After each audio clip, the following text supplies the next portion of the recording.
जब एक झूठा जनाजा अली के सामने रखा गया, एक बंदे को कहा कि सो जाओ, मौला को बोलेंगे बंदा मर गया है। या अली जनाजा पढ़ा, जब अली नमाज पढ़ाए ना, उठ के खड़े हो जाना, फिर हम अली का मजाक पढ़ाएंगे।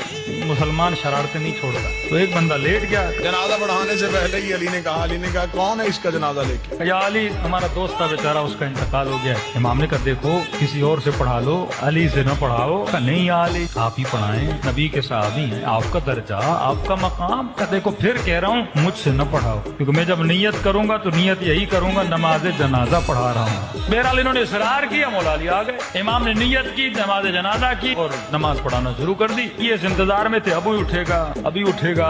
नमाज खत्म हो गई, उठाई नहीं। और एक जनाब आगे बढ़ा और उसको उठाने की कोशिश की, भाई उठ जाओ नमाज खत्म हो गई, कहीं तुझे नींद तो नहीं आ गई। अली मुस्कुराई, अली ने मुसल्ला छोड़ के कहा सिर्फ मर ही नहीं है, क़यामत वाले दिन हर कोई उठेगा, ये फिर भी नहीं उठेगा। मौला ये क्यों नहीं उठेगा? फरमाया इसका बदन नहीं मरा, इसकी रूह ही मर गई।